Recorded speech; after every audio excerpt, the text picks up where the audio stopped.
99 centimeters in feet? First of all, we need to know the value of 1 centimeter in feet. It's always 1 centimeter equals 0.03280839895 feet.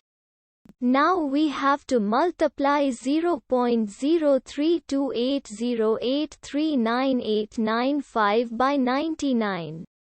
Therefore, 99 centimeters times 0.03280839895 feet equals 3.24803149605 feet.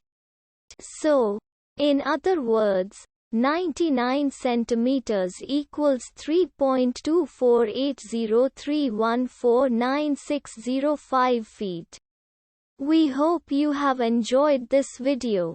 Please like and subscribe to our channel for more videos like this.